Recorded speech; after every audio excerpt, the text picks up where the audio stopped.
Trump വിചാരിക്കുന്നത് ഇവനെ ഏറ്റുമുട്ടിട്ട് ഇവന് ഇനി 3 കൊല്ലം കൂടെ അല്ലേ ഉള്ളൂ, അത് കഴിഞ്ഞിട്ട് ഇനി വരുതിക്ക് വരും. കാരണം ഇന്ത്യക്ക് അവിടുത്തെ ഇപ്പോഴത്തെ ഇന്ത്യയുമായിട്ടുള്ള ഈ താരിഫ് ഏറ്റുമുട്ടലിനകത്ത് അവിടുത്തെ ട്രഷറി സംവരണത്തിനകത്ത് 20% കുറവ്, അല്ലെങ്കിൽ അവിടുത്തെ സാധാരണക്കാരിടയിൽ സാമ്പത്തിക ഞെരുക്കം അല്ലെങ്കിൽ പണപ്പെരുപ്പം ഒക്കെ ഉണ്ടാക്കുമ്പോഴും ചുമ്മാതെ മസിൽ പിടിച്ചുകൊണ്ടിരിക്കുക.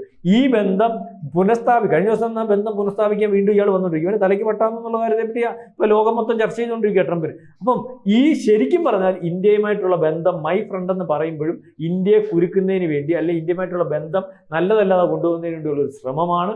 അതിന് യാതൊരു കാരണവശാലും ജയശങ്കർ ഉൾപ്പെടെയുള്ളവർ വഴങ്ങിക്കൊടുക്കുന്നില്ല അല്ലെങ്കിൽ നിന്നു കൊടുക്കുന്നില്ല എന്നാണ് നമുക്ക് മനസ്സിലാവുന്നത്. അല്ലെങ്കിൽ അത്തരത്തിലുള്ള വാർത്തകളാണ് വരുന്നത്. ഇപ്പോഴും വ്യാപാര കരാർ ഇയാൾ ആഗ്രഹിക്കുന്ന പോലെ നടത്തുന്നതിന് വേണ്ടിയൊക്കെയാണ്. പക്ഷേ ഇന്ത്യ അവിടുത്തെ സോയാബീൻ ഇവിടെ നമുക്ക് ആവശ്യമില്ലെങ്കിൽ ഇറക്കുമതി ചെയ്യുന്നതിനോ, അല്ലെങ്കിൽ അവിടുത്തെ ഈ പറയുന്ന കൃഷി സാധനങ്ങൾ അല്ലെങ്കിൽ കുഴപ്പമുള്ള സാധനങ്ങൾ ഇവിടെ ഇറക്കുന്നത് ഇവിടുത്തെ കൃഷിക്കാരെ ബാധിക്കുന്ന രീതിയിലോ, അല്ലെങ്കിൽ അവിടുത്തെ പാൽ നമ്മൾ പറയത്തില്ലേ നോൺ വെജ് പാൽ എന്ന് പറഞ്ഞാൽ ആർട്ടിഫിഷ്യൽ പാൽ ഇവിടെ ഇറക്കുമതി കച്ചവടം ചെയ്യുന്നത്. നമ്മളാണ് ലോകത്ത് ഏറ്റവും കൂടുതൽ പാല് കച്ചവടം ചെയ്യുന്ന രാജ്യം.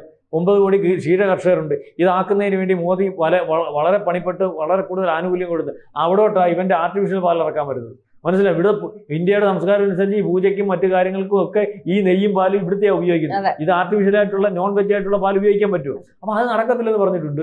യാതൊരു അഡ്ജസ്റ്റ്മെൻറ്റിനും പോകുന്ന അവസ്ഥയിൽ നമ്മൾ വെല്ലുവിളിക്കാനൊന്നുമില്ല. ഇയാൾ താരിഫ് ഏർപ്പെടുത്തോ 25% ഒന്നും വേണ്ടിയില്ലല്ലോ. നമ്മൾ അന്നേരം കൂടുതൽ സാധനം റഷ്യയിൽ നിന്ന് മേടിച്ചു. കൂടുതൽ വാർത്തകളും വിശേഷങ്ങളും നിങ്ങളിലേക്ക് എത്താൻ ABC മലയാളം സബ്സ്ക്രൈബ് ചെയ്യുക, ബെൽ ബട്ടണും അമർത്തുക.